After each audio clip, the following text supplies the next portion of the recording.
So this session is about using that energy to neutralize negativity in social and professional environments. So I think nowadays the negativity that we get is negativity of dictators. Am I right? Do you experience dictators? Sometimes I hear a lot about narcissism. Do you experience that? People in positions of power as narcissistic dictators, and then you have to manage that in the political environment especially. And so that means these are people who are spiritually very weak.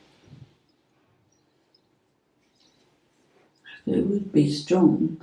No need to be narcissistic, no need to be dictators.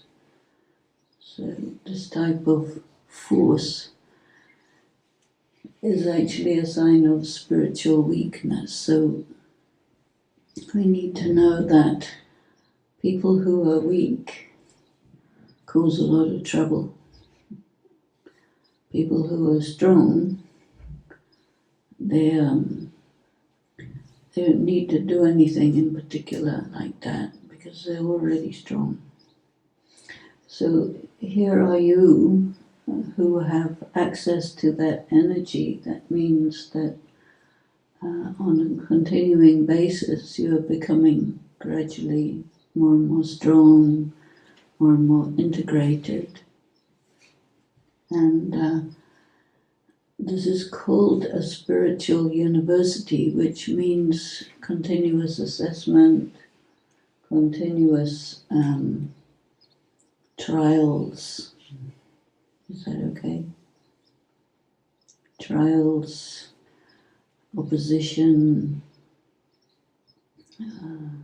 people who are weak trying to diminish you, interfere with your existence.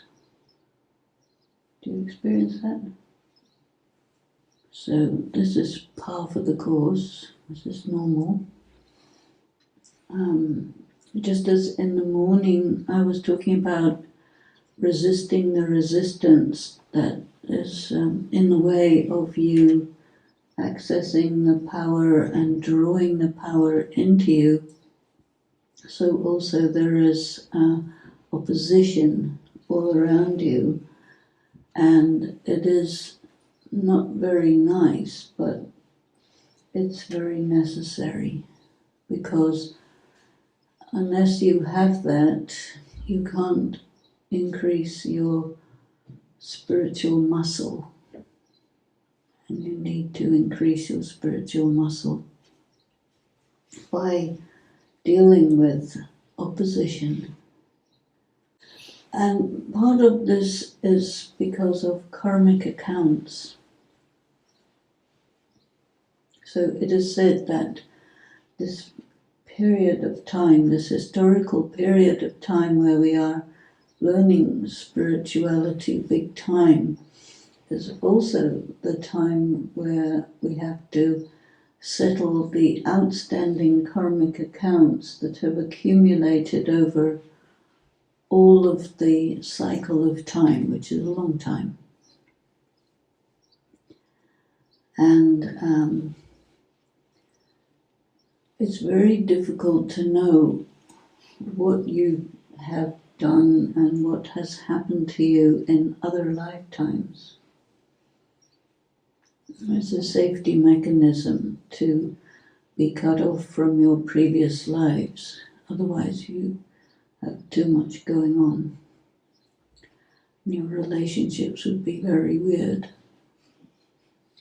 So the safety mechanism is necessary for some sort of clarity and order as you play all these different roles with different souls at different times. But there is an accumulation of karmic accounts some of which are positive, some of which are negative. And some karmic accounts you are indebted to someone, other karmic accounts others are indebted to you. If you're indebted to someone or someone's indebted to you, it's a bondage.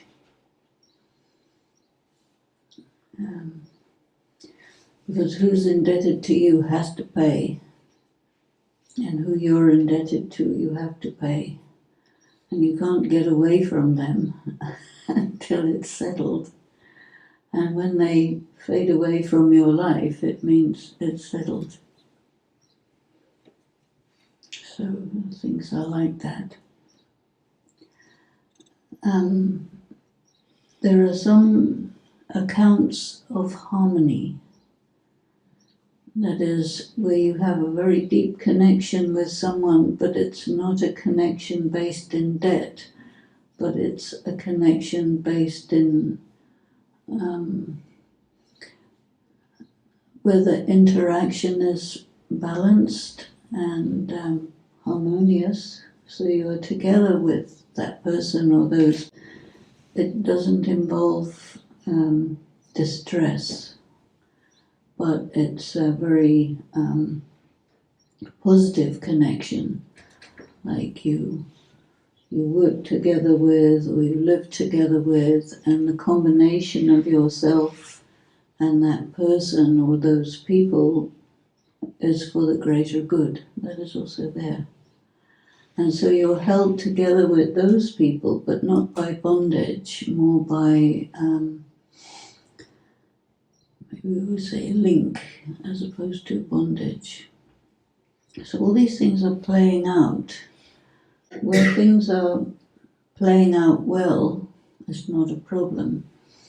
But where there is some sort of payment involved, some kind of suffering involved, then you need to deal with it and apply your power to deal with it.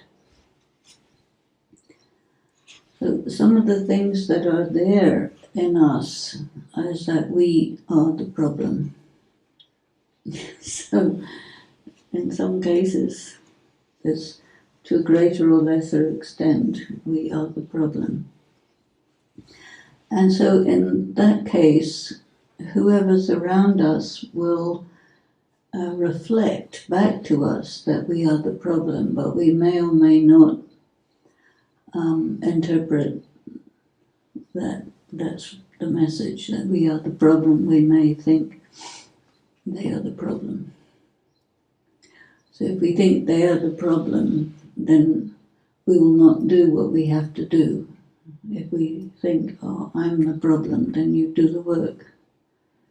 So the reflection that happens to us in our interaction with other people, we need to be able to interpret it very accurately in order to pick up the message as it really is, so that we can respond to the message in such a way that we move forward.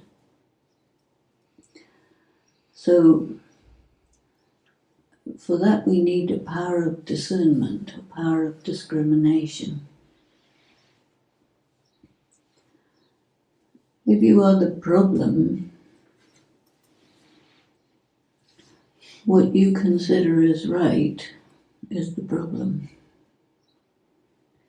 Because you will not do what you think is wrong, you'll do what you think is right. And you will respond to situations according to your configuration of characteristics. And suppose you are a narcissistic person, suppose. And the narcissistic person never thinks, I'm the problem. Because narcissism means whatever it is I am, that's the best. And if other people have a problem with it, there's something wrong with them. That's the logic that's going on inside. And regardless of the messages that come, you will be immune. So being a narcissist is really very unfortunate because you can't get the message. So, but I think very often the people who are really interested in spiritual development are old souls. And that means the old soul has got a lot of distortion, depletion, wounds, all this type of thing. And so a lot of time a person is covering up the distortions and the wounds and the depletion by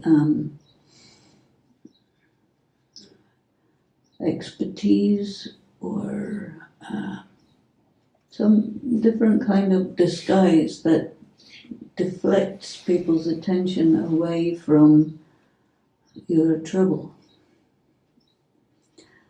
And so they can't understand who you are. They can't see you because it's too complicated. Old souls are more complicated than new ones. When I say old souls, I mean people who have had many lives. Some people have had many, many lives, and some people have had hardly any.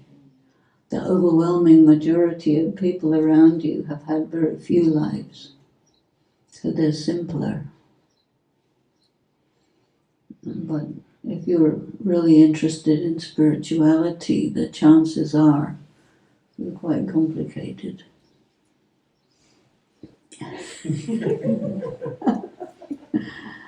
And so therefore, don't expect people to be able to see you as you are, because they will see your performance, which is your disguise. And for a person to be able to get through your disguise and see you as you are, you may or may not like that, because it's too intimate,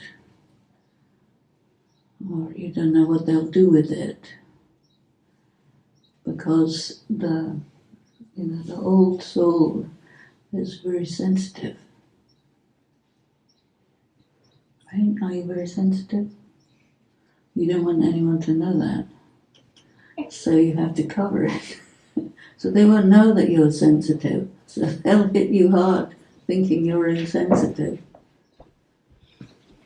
And then you make more covering, and you have a carapace, maybe you have a carapace, big shell like a big turtle. And more anybody knocks, more it gets thicker. And so, Also, no problem.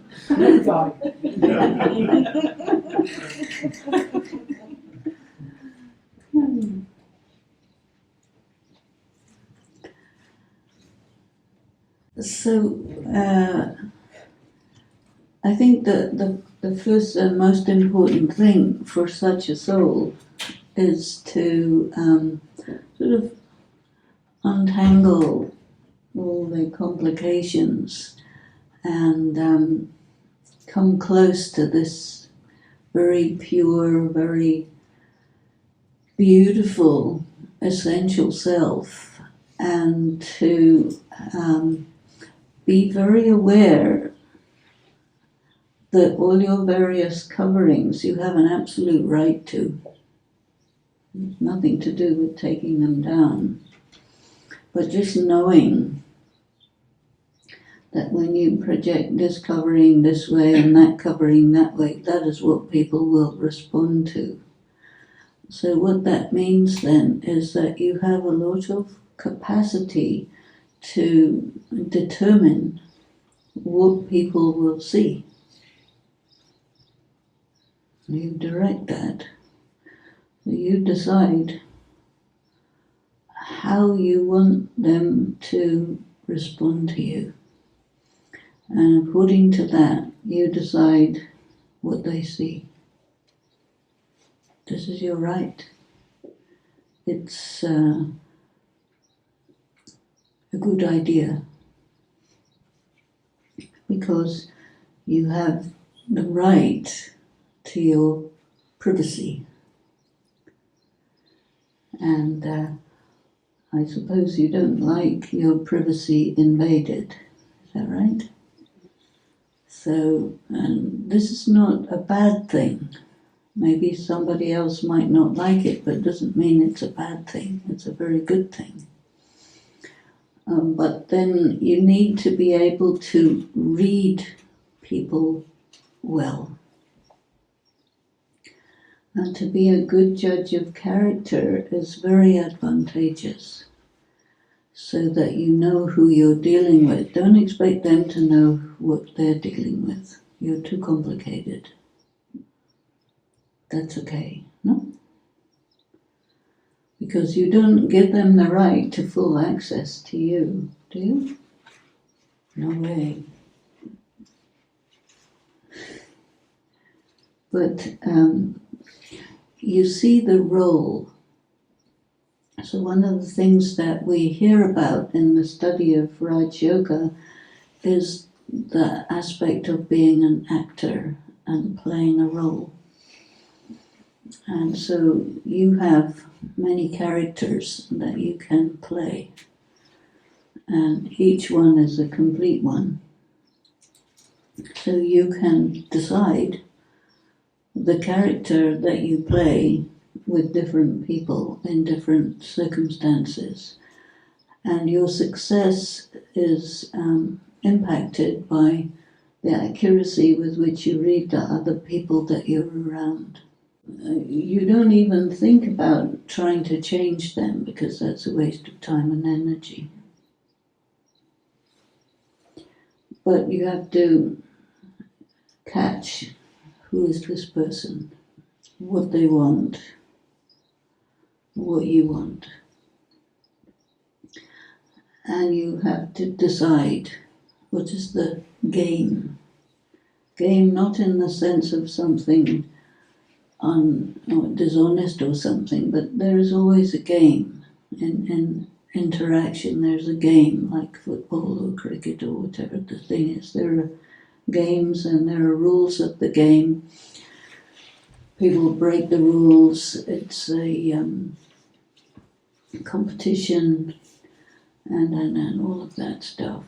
But what's good about it is you get a circumstance where you can become skillful. And it's very good for your sense of self to have many skills. So skill as an actor is good, but it doesn't mean that you're pretending. It's real, but it's the soul is an actor. And circumstances are what you find yourself in. So circumstance is like a situation where there is some problem or some issue or some game which you have to play and arrive at some goal or solution or resolution or something like this. And there are other players around. And they are helpful or unhelpful or whatever. So every situation arises, persists for some time, and then fades away. That's the nature of existence. This also is clearly stated in the Bhagavad Gita. That life is situations arise, they last for some time, and then they go away. So these situations, these are exams for the actor. So the actor has to be able to discern, okay, what exactly is this situation? What are the opportunities in this situation? What are the challenges of this situation? And you are always, you must think of yourself as the center of the universe. That doesn't mean you're being egotistical, but it means that you're positioning yourself with these situations and these other players around you. And then from there, you play. You're not responsible for somebody else's behavior. Sometimes people don't know that. But they will play however they play. And you're responding to it. And in responding to it, you're also like taking command of the situation, because this is a kind of leadership training that we're getting. All the time it is said in the practice of Raj Yoga, which is what we study here, that you are learning to be a king. So that means leadership. It also means care. It also means that you are a nurturing influence, and that you are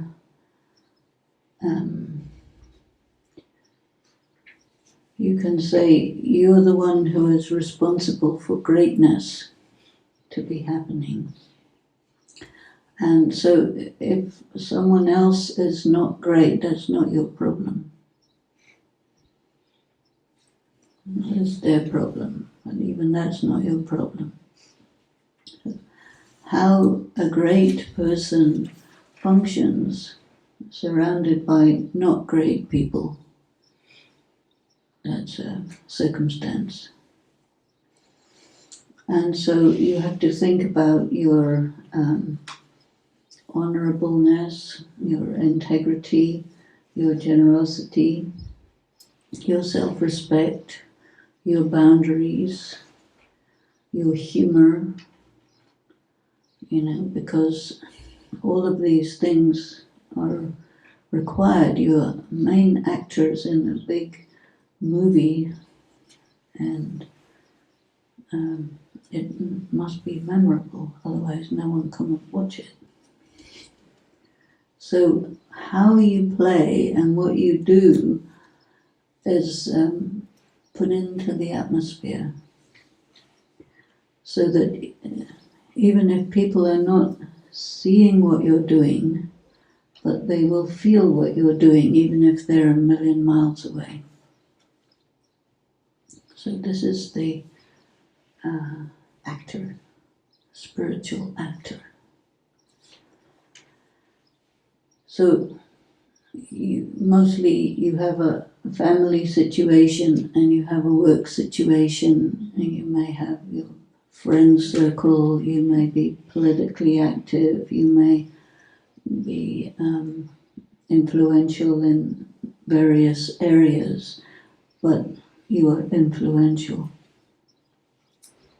And so you're the center of your universe, you're aware that you're influential, and that means you hold power in your hands.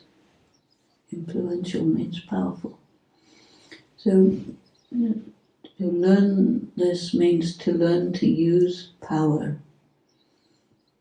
So you may be sensitive as well as powerful, but people around you may be sensitive and weak. So then you have to be aware about that. If you use your energy too strongly, they won't be able to manage it. So you have to be sensitive to that and calculate how much is the right amount of energy to use to keep the situation right. So then you have to have your instinct and intuition about keeping everything right. That means understanding what is more important than what. Understanding it by feeling it. It's possible that you may feel diminished because you're sensitive, or you may feel that the person who's actually not strong but who's forceful is too much. So then that might provoke you to be a bit defensive, in which case you will use too much force and cause damage in the name of taking care of yourself. Have you experienced that? So we have to be aware that those around us who are using a lot of force are not strong, and so they cannot handle too much from us. So therefore a certain amount of self-restraint is quite necessary, and that means that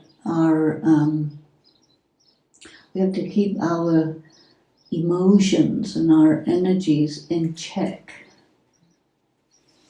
Otherwise, we will cause too much damage. So in yoga,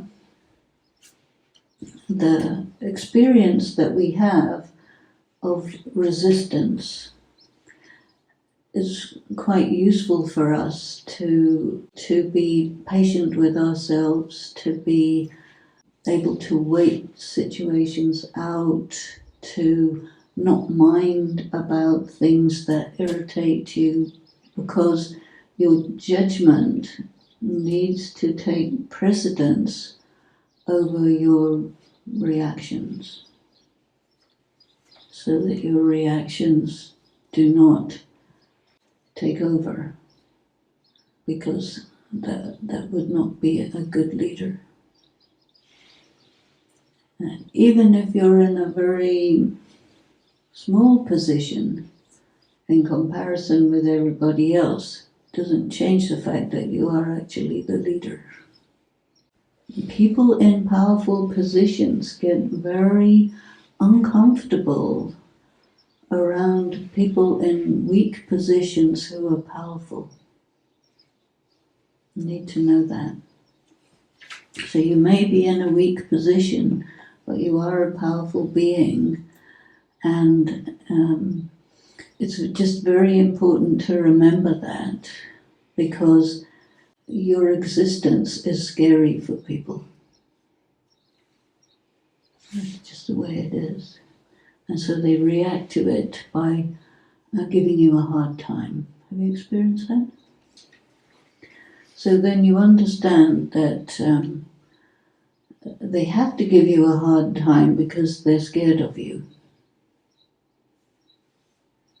That's okay. Because they give you a hard time, but so what? Because you're powerful, so what? They give you a hard time as much as they want. It doesn't actually make any difference to anything. You need to know that, because what it feels like and what it seems like is actually quite different than what it is. And the more powerful you are, the more hard time people will give you, because they're more afraid of you. And what they would do to you, they would be very afraid of what you would do to them, because it'd be 5 million times worse in their mind, you see? Even though you wouldn't, but they think you might, because you're powerful. And these are people who desire power. And you don't desire power because you're already powerful. Weak people desire power.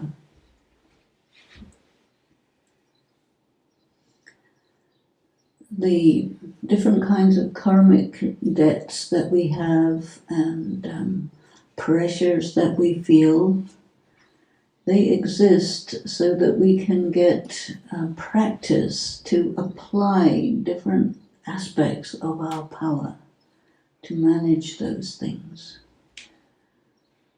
Because we need to be skilled in the use of power in different ways. And the initial skillful stage is using your power to manage the opposition that you get from other people, so that you are quite neutral about it. And these involve reading what's going on clearly. It involves not minding or dealing with injustice or unfairness or unnecessary bad behavior or insults or whatever. Always remember this is only because you are too scary for them. Just because you're breathing, that's enough to make them afraid. Isn't it strange? But it's like that. You know? And so therefore, to be in your self-respect and also soft is not bad. Because you have to decide to what extent you want them to be afraid of you.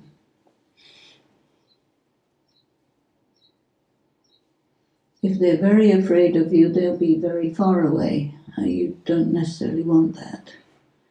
So you decide to mitigate some of the scariness of your existence by your softness. And that makes them able to come near. It is said for God, people are afraid of God. Why? It's a power, big power. And if you become godlike, you get also big power. So then people are afraid of you, even though you won't do anything to them.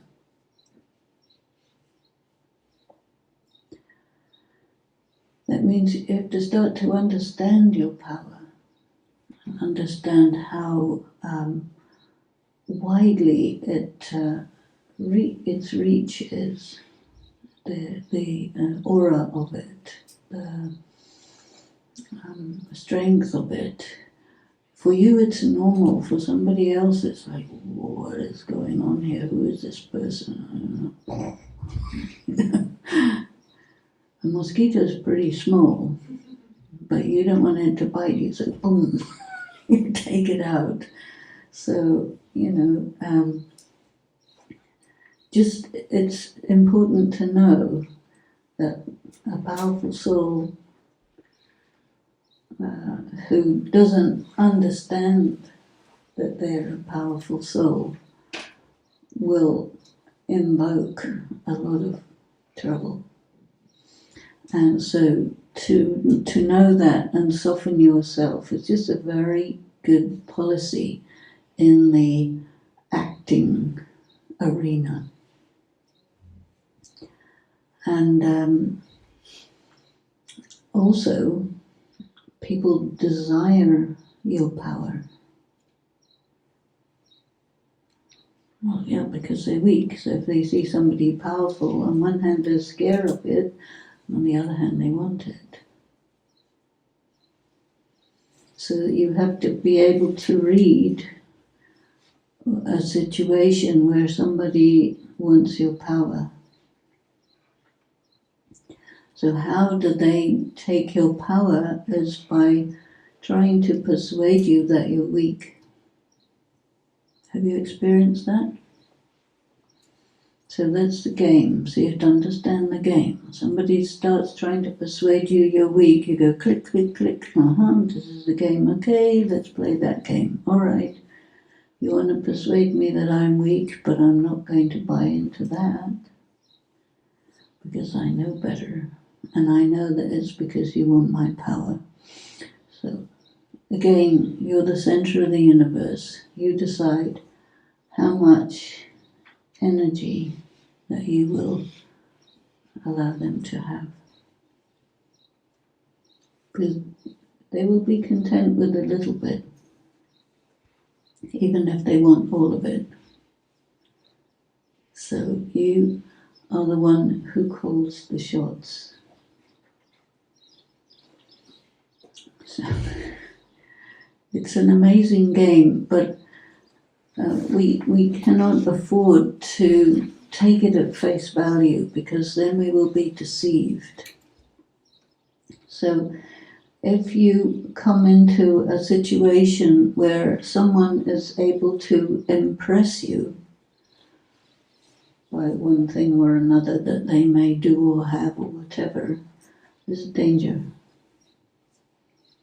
Because this is how they get you to give away your power. And you think, this person is great. So you start to do things where you give your power to them, and then they will be very good at diminishing you. And so wherever you detect someone is disrespecting you, is a red flag. And so in that moment you need to create distance and make them afraid of you. A little bit. That's how it works. Because if they're disrespecting you, it means they think you don't know what you are. And so you have to make them a little afraid so they get the message that you do know who you are and they better watch it. Otherwise, you won't give them love, you won't give them closeness, all this kind of thing.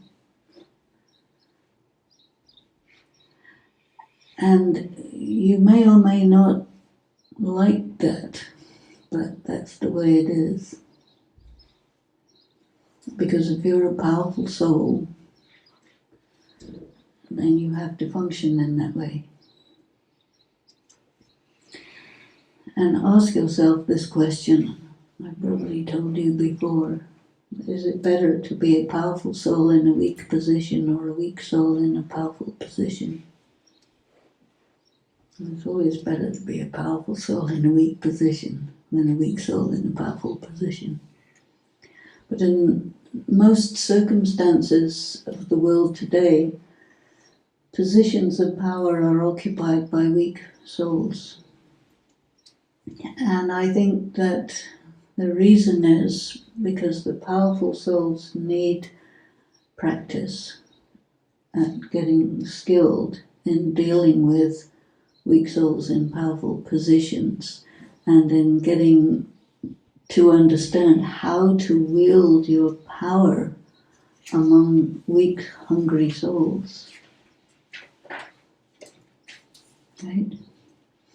And if you are in a position where your position is really weak, the powerful souls will really detect it, and they will do everything in their power to diminish you. Because they feel it. They may not even know it consciously, but they know it.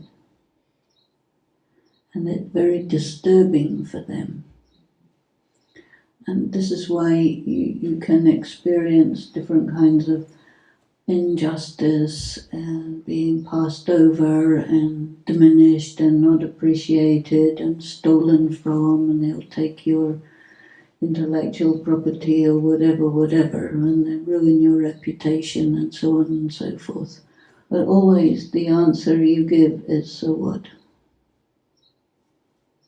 Because you know you can't do anything to you because they're weak and you're powerful. Everyone has a destiny. You have a destiny. Nobody can take that away. It doesn't matter what happens. This force of destiny is more powerful than anything else because it's predestined.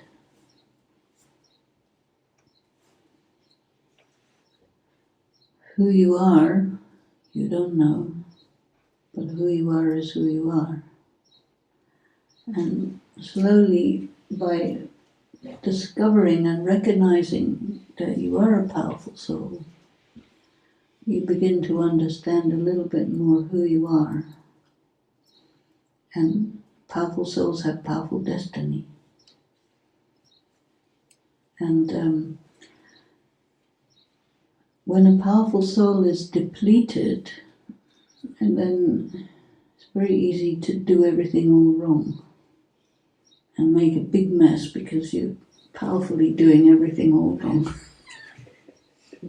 And so we need these situations and circumstances to help us to get the self-recognition and the skill to do things all right. So how do you know what's right and what's wrong? Definitely do not consult prevailing morality or prevailing social attitudes, because they don't apply to you. You have to consult your conscience and your intuition, your instinct, and get a feel for the drama. The drama means all these circumstances. And it is the case that circumstances have a need to play out a certain way. And the powerful soul is the instrument to get them to play out in that right way. And so you have to be able to see what is needed by this circumstance to arrive at a good resolution, and then put your energy to make that happen. And this requires discernment and I suppose you might say love for humanity, because the players are people, secondarily nature, animals and everything, but the main players are people. And so what is necessary for people to I suppose, be true to themselves? A weak soul will not be true to themselves. They'll wreck their lives if possible. But a powerful soul can detect that the circumstance has the capacity partly to help you develop your skill set, but also partly to help the other souls arrive at a right sense of self. And so you can push the circumstances so that it creates a good outcome for them too. It might not be comfortable, but it will be good. Because pleasant is not the same as good. So sometimes you may need to do that. Sometimes you may need to do that and let somebody fall down and understand that if you carry on like this, you're going to end up on the ground. So wake up. So waking somebody up is beneficial for them, but it might not necessarily be what they prefer. They may like to stay asleep, but what's right is to make the person awake. See what I mean? And so the powerful soul has these duties, you can say, to make things come well.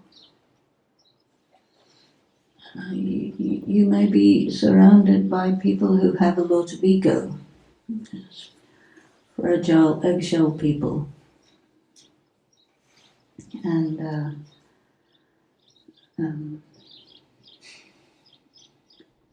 what does a person with a lot of ego need is to be free from that. And if your power is too strong, they won't be able to handle it. So it has to be the right amount to give a knock that won't knock them out, but just knock them in, like that. So it's like you get an understanding of your function in the circumstances, and then success is to fulfill that function very well. So it's very good for you. You get your skill set intensified, and very good for the people concerned because they come closer to themselves. So this is a team.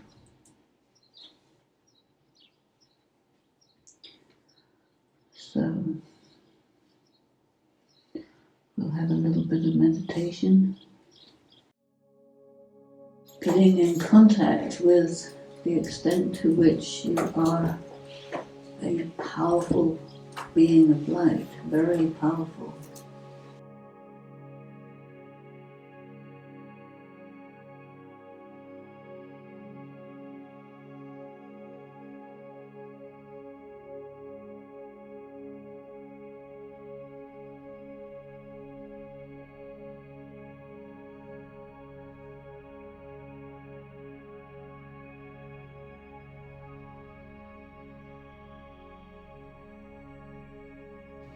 The powerful soul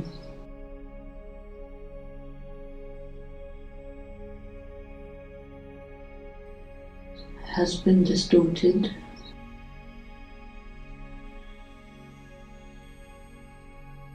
and contaminated.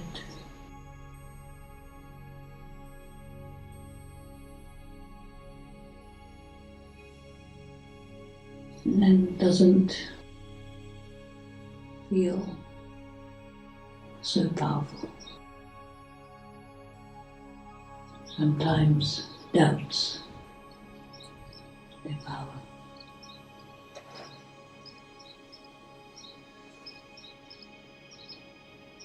The powerful soul has lost purity.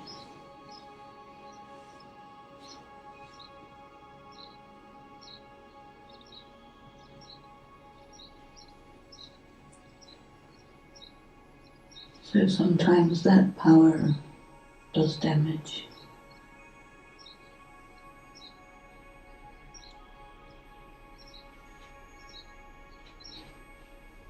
Powerful soul goes inside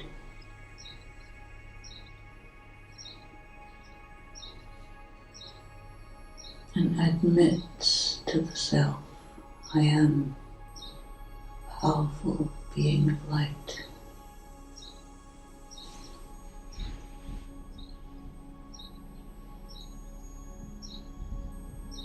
And I need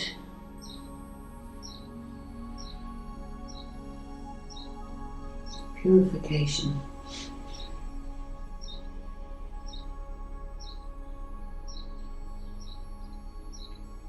I need light and energy from the source.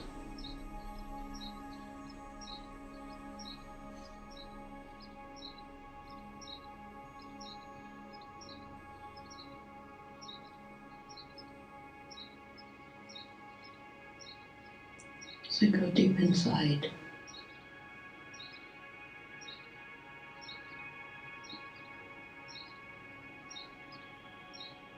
See how powerful is the dark side of a powerful soul.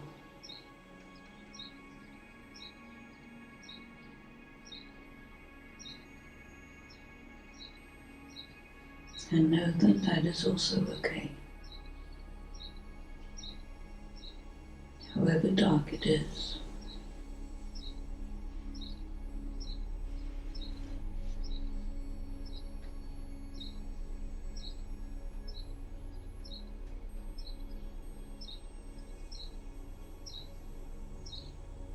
Is the dark side and the light side.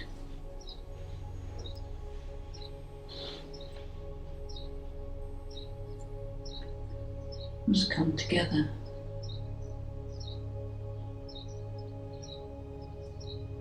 And become one.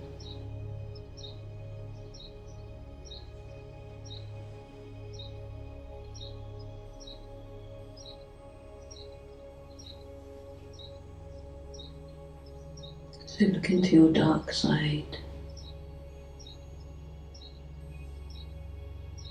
and allow it to be.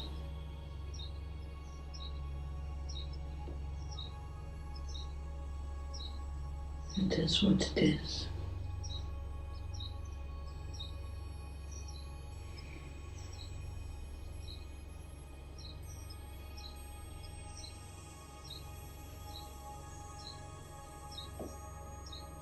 Embrace the dark side.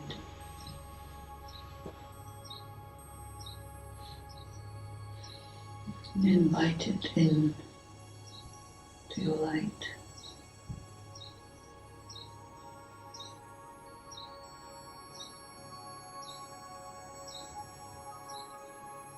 Accepting it.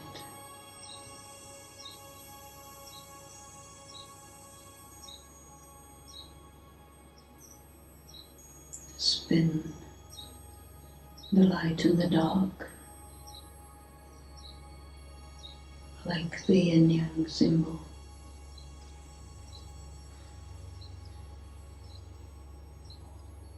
And know that it is a whole.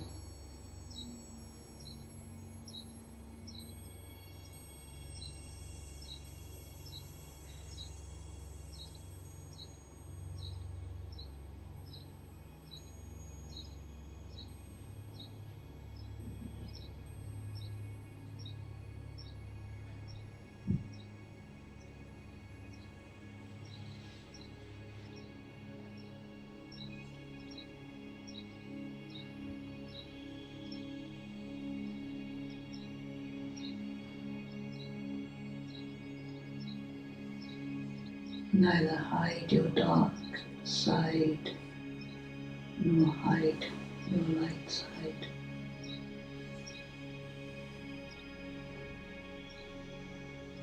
Come into your power.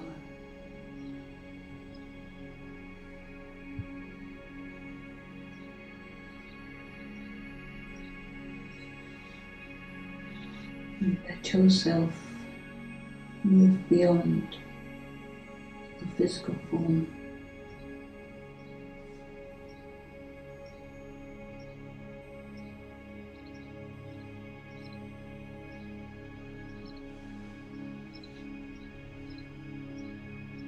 Place yourself with all the power of your light and your dark in front of the great light.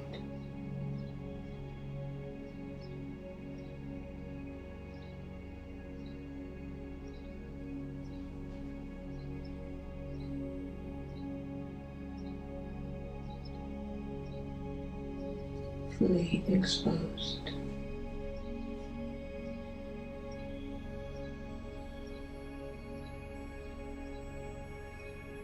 And allow that resonance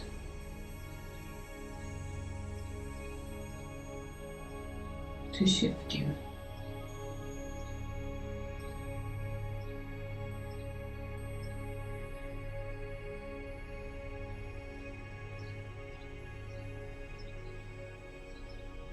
The vibration of energy tunes your being.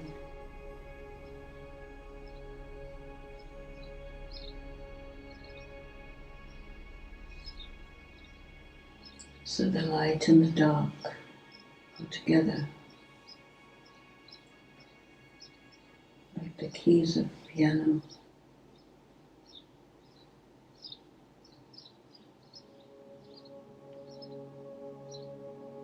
Making the beautiful music.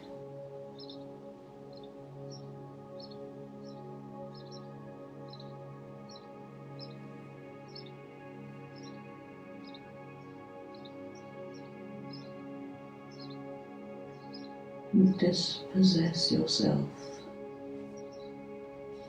of yourself.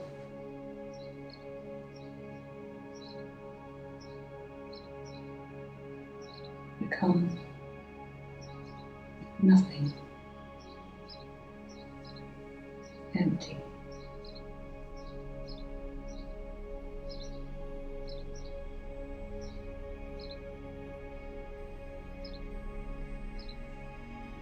Let everything be taken by the light.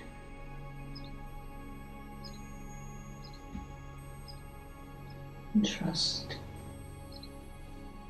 the emptiness.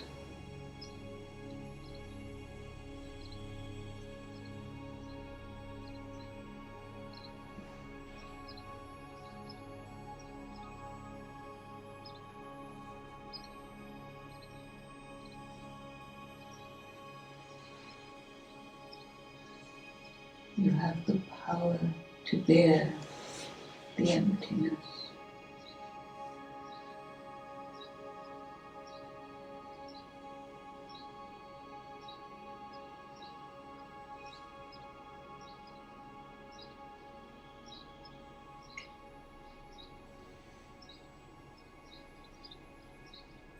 That light knows what to do.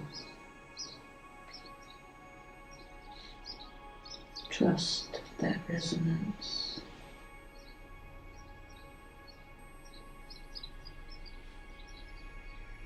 As it works upon the contents of your being. Let it have its way.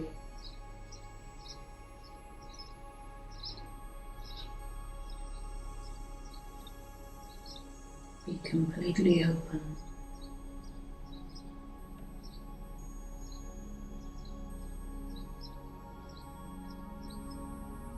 Let the light invade all corners of your being, holding back nothing, hiding nothing.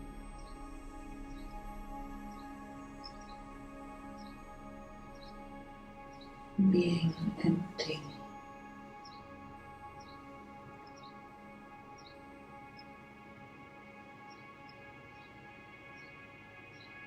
Willing to wait.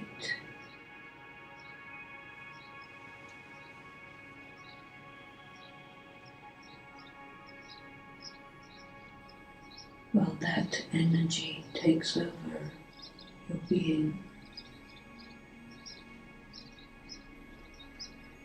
and slowly adjusts you to itself.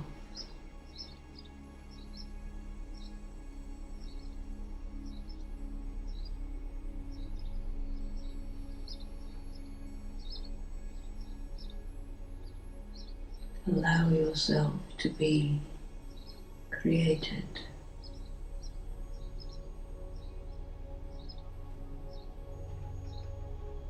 Though you already are.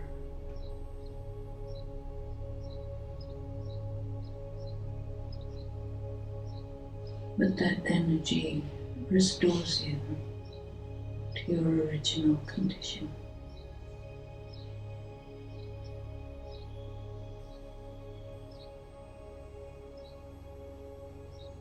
Purification. Sometimes it becomes fire.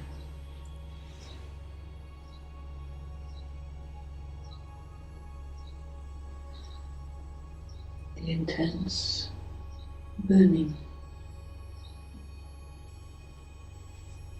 that melts you.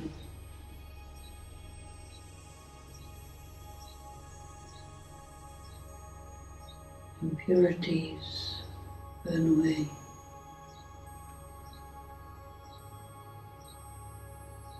Your essence comes into its own,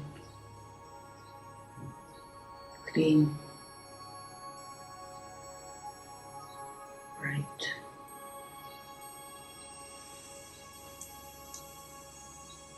Dazzling.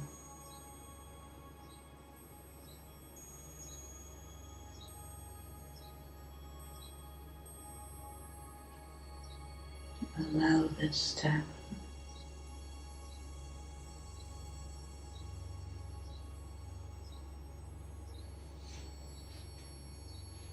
As you come into your power.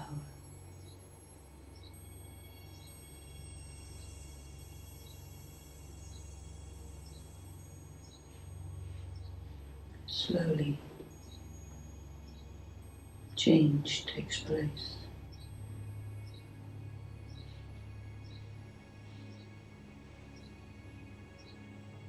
Slowly, a diamond emerges from the dark, pure and brilliant.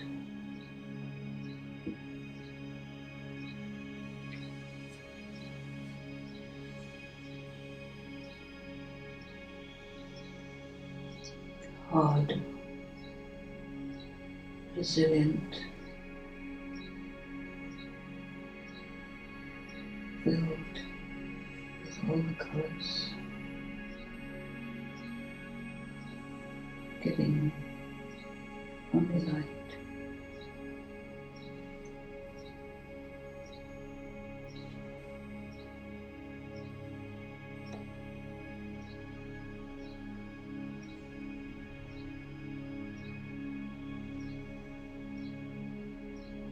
Know that this is you.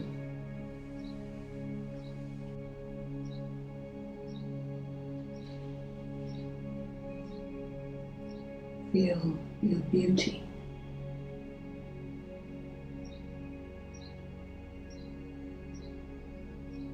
Your greatness.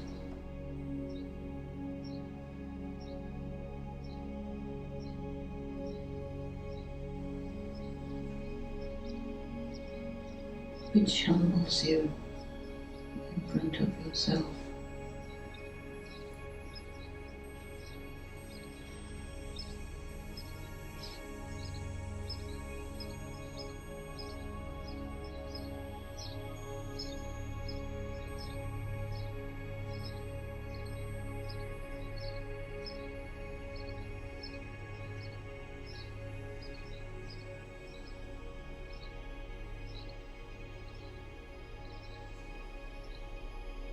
You feel appreciation for what's happening to you.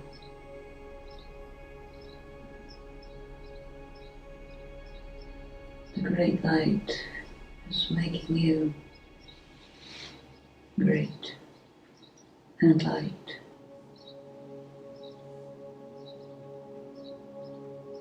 Integrated and whole. Pure. Once again.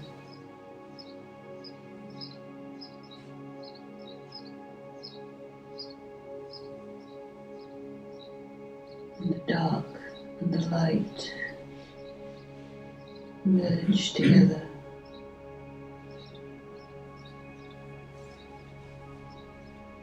And you are one with yourself.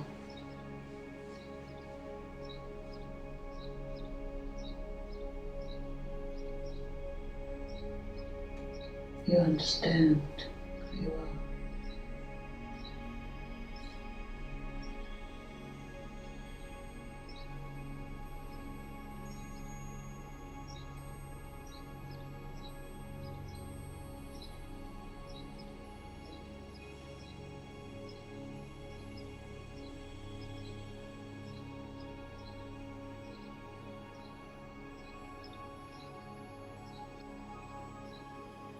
And gently let yourself come back, emerging from the fire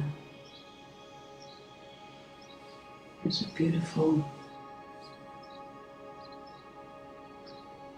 nugget of gold.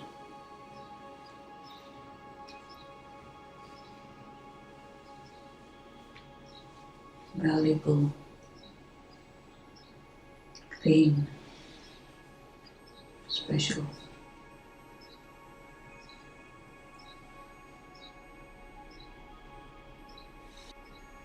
And discreet.